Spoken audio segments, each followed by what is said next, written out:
President, Chairman and Treasurer.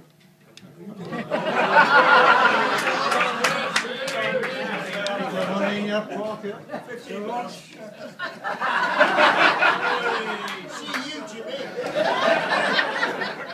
Fellow Scots, Sassenachs, and those of you in the cheap seats tonight, it is indeed a pleasure to stand before you to toast the Lassies, our bonny, bonny Lassies. And looking here around tonight, I must say the Lassies are looking particularly gorgeous. Most of you guys are punching well above your weight. Should have gone to Spencer.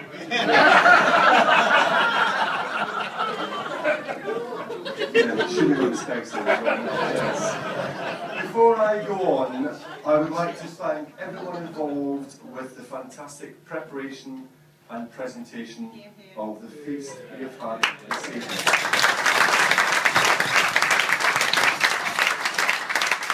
As always, it has been served and is as delicious as ever has been in St Neots Golf Club. Now, with all the recent news we've heard about horse meat in supermarkets, I have been assured that there was no horse meat in the haggis this evening.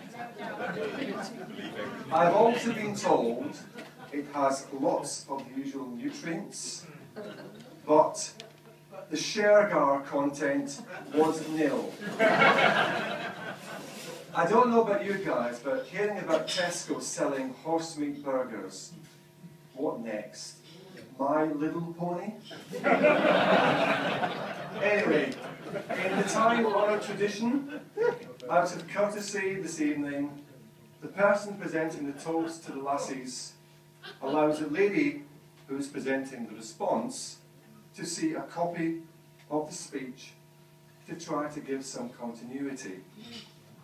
I am pleased to say that as a true gentleman, I showed Maria McCarville an advanced copy of my speech. And Maria, as a true lady, rejected my offer to review her speech, saying, just because you show me yours doesn't mean to say I'm going to show you mine.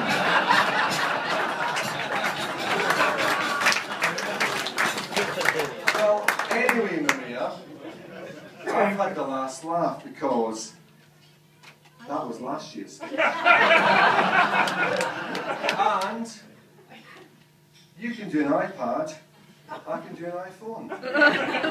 So this is a bit of history tonight. The first time an iPhone speech has been read. Let's just find the right bit now.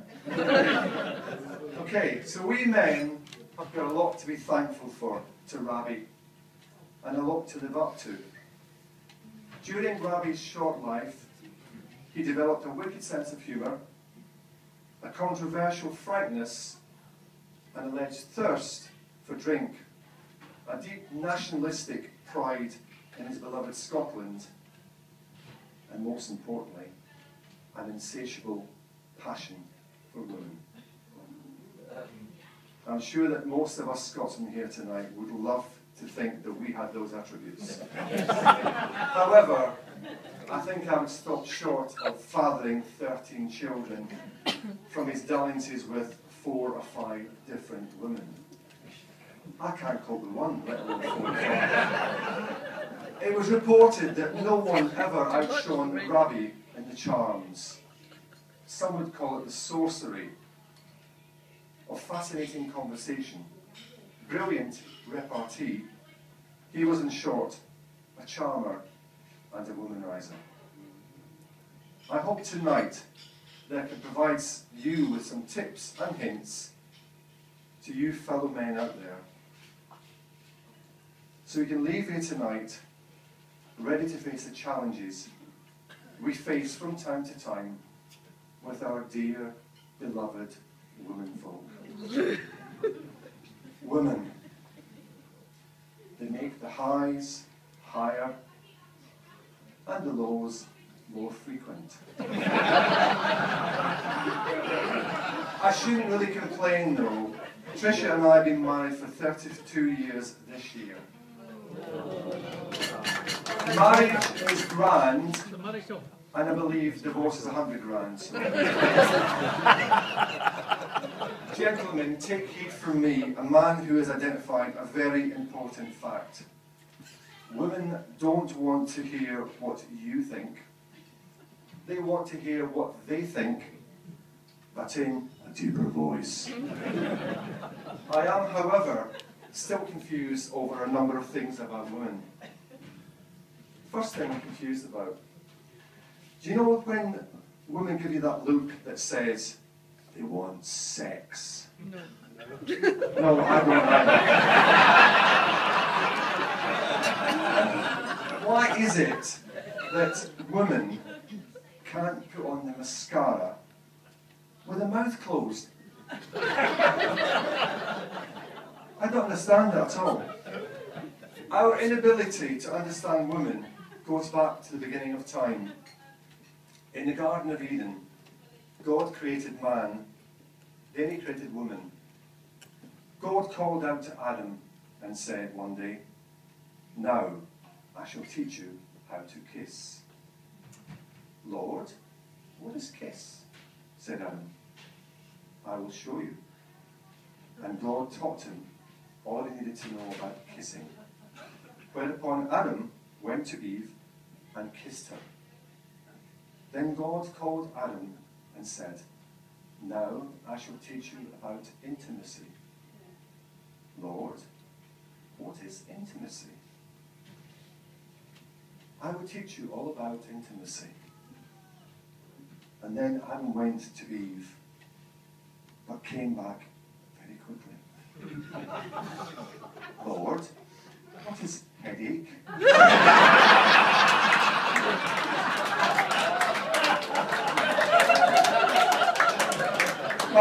Back to Ravi. Now,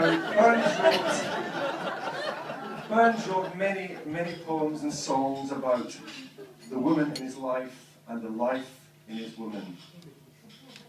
He was surrounded by many remarkable women, just as we are tonight. The women of whom Burns wrote were not the frail, timid ladies of English nobility. Note, I said English. They were neither weaker vessels nor victims. They were the proud descendants of Celtic womanhood. And I've just lost my document. That's it. Is there an IT manager here somewhere? Okay, let's just find it now. That's what happens when you use technology. Okay. Sing amongst yourself. So, when the ancient Romans encountered the Celtic tribes inhabiting northern Europe, in an area north of the Alps, they were impressed with the equal stature enjoyed by the women. Celtic women enjoyed an unusual degree of freedom by standards known in the ancient worlds. They were renowned for their individuality and courage, and were especially praised for their qualities of self-respect and independence. Not much change there. Celtic women could inherit land and title, no less than their male siblings. A woman could serve as chief of the clan and enter into battle in the time of war. The ferocity of the Celtic warrior woman is a subject of legend. Well, thinking of that, I know a lot of women here tonight who are very ferocious from time to time. Just think of the first day of the sales for a start. The Romans were also shocked by the sexual liberty enjoyed by Celtic women, which did actually interest me when I first read that. The Celtic women were renowned for extending what was known as the friendship of the thighs. The Celtic woman could divorce her husband if he failed to support her or treat her with respect. If he was impotent, this is true guys by the way, sterile, gossiped about their sex lives, or, and this is a bit strange, he was homosexual. No, I can't understand that either, actually. So, Celtic women could also leave her man if he was fat or he snored. I believe that most of us would be in trouble.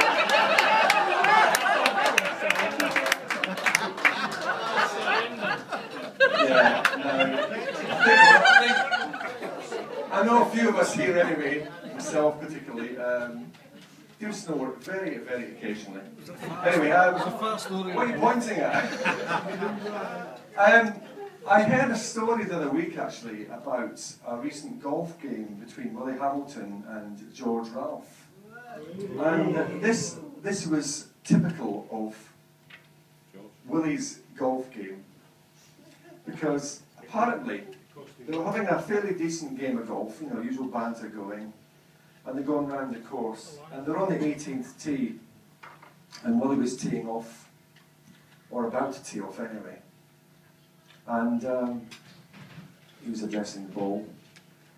He did his usual waggle, then he stood up, and he looked towards the clubhouse.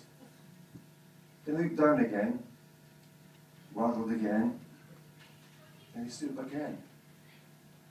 And George said to him, "What the hell are you doing, Willie?" He goes, "Christine's up at the clubhouse watching me." "Oh, what's wrong with that?" said George.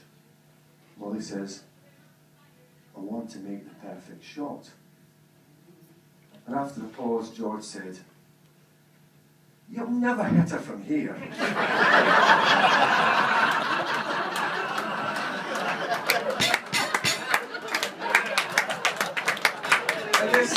At this point in the proceedings, I'd like to offer our women folk some tips about the men. I'd like to confirm that all men can only see in 16 colours. Peach, for example, is a fruit, it is not a colour. And we have no idea what mauve is. Women, if it itches, men will scratch it. Whatever it is and wherever it is. Get used to it, men do that. If we ask you what is wrong, and you say nothing, we will act as if nothing is wrong. We know you're lying, and it's not worth the hassle. If you ask a question you don't want an answer to, please expect an answer you don't want to hear. When we have to go somewhere together, absolutely anything you wear is fine, really. You have enough clothes. You have too many shoes. An example of that this evening is my beautiful wife Tricia was getting ready. Stop it! And she was trying on 4 pairs of black shoes. And I said, "How many pairs of black shoes do you need?" She said, "They're all different now." Surely black is black. Now, I am in shape. Raymond is a shape. Christopher Columbus did not ask for directions, so we don't need to either. And finally, if you think you're fat, you probably are. Don't ask us. No, I know that I'm probably going to sleep on the couch tonight, but men don't mind. It's like camping, isn't it? Now, back to Burns. Burns was a man of his time, perturbed by the inequalities around him and the social injustices. Perhaps you could say that he was a rapper of his time. Maybe you can call Burns Snoop Burnsy Burns, or 50% Burns. Like, I know it's hard, isn't it? Like the rappers of our time, he sometimes wrote songs and poetry using very crude and very lewd words and phrases, which today would be comparable with 50 Shades of Grey. That's interesting, that. I notice the women around us are saying, whoa. I'm sure a lot of women here tonight will have read 50 Shades of Grey. Hands up, how many? How was it? A dozen of you have read 50 Shades of Grey. Anyway, I don't suppose you'll have read some of the lesser known poetry by Burns. Now, Burns, poetry or poems, as us Scots like to say, poems. Repeat after me, poems. Okay, thank you. Burns' body writings appeared in numerous unofficial publications decades after he died. They were thought to be obscene and generally offensive to the so-called polite society. Believe it or not, it wasn't until the 1960s, yes, 1960s, that Burns' writings on sexuality were formally and officially introduced to the public. In modern editions of a publication which was called The Merry Muses of Caledonia, perhaps, and bearing in mind I don't want to be barred from the golf club, one of the cleanest poems that Burns wrote was called The Court of Equity. It might explain how Burns knew how to make a lassie's heart flutter, and in his words, how to make her turley whirl and her clitter clatter. And I'm quoting here. There's a witness born, and affidavit made and sworn, that ye had bred a hurly-burly, about Junie Mitchell's turly-whirly, and blustered at her regulator, till all her wheels gang clitter clatter. Now, while some of the language that was used by Burns at that time has been retained, there are many words which we no longer use in these days. Now, you can actually buy a dictionary for Burns terms, and there's actually an app for your phone and your iPad to let you explain what some of the words mean. Now, I don't know if you guys have been watching those wonderful David Attenborough programs on TV about wildlife. I find them utterly fascinating and sometimes very poetic. Now, I'm going to recite something or tell you a story about the last time I was in Glasgow, but please forgive my impersonation, if you wouldn't mind. I think I'm also a little swally.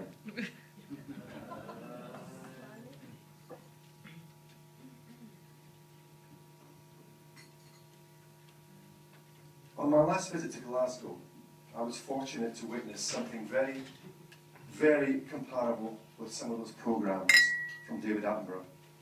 I witnessed a strange ritual courtship engaged by certain of the young natives. In a busy street, I took note of two young maidens, or birds, scrutinising a pair of young males who had come into view. The young braves noticed they were being watched and flaunted their gaily coloured attire and hair, arranged in spikes, and made their presence known to the females with the plaintive cry. You get the thing up, or not? Hey, hang me!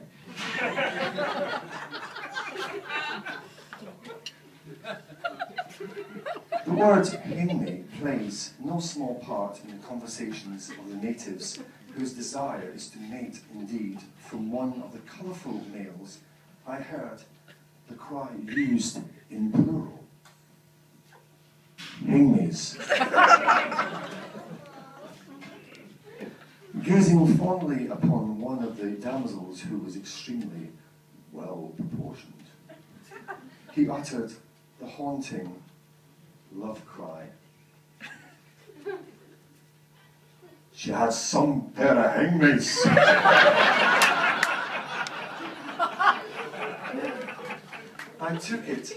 That he was referring, of course, to her lustrous eyes of the young lady she had once replied to his call with the Gaelic word, "Ochon!" embellishing it, we've got one side, so embellishing it with the pretty expression, "Yerawa!" Is that right? Yeah, I hope so. Yerawa! I'll repeat it again. And so, the full beauty of the answering call floated towards the young gentleman. "Ochon Yerawa, ya banpot!"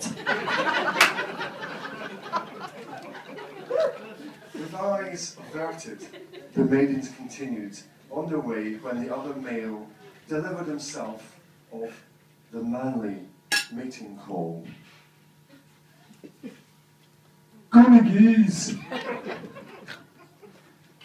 He was of the likening of the two birds to those of the feather variety.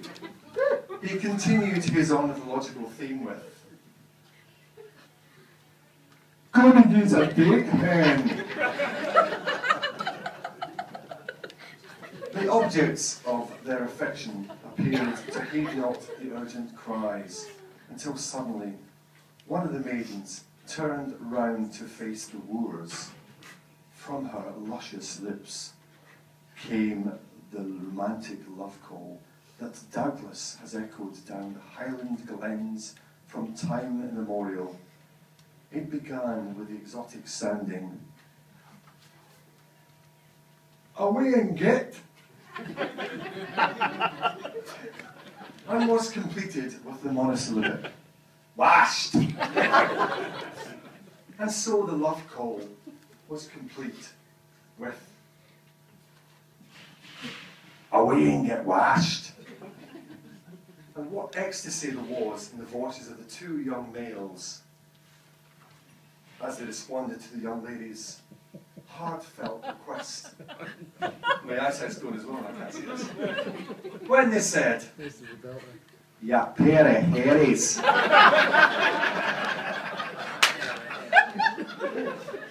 As the two maidens were vanishing into the Celtic twilight, the two cavaliers called further, perhaps echoing the poetic cadence of the bard himself, Robbie Burns. "Oh, good riddance, you pair of middens."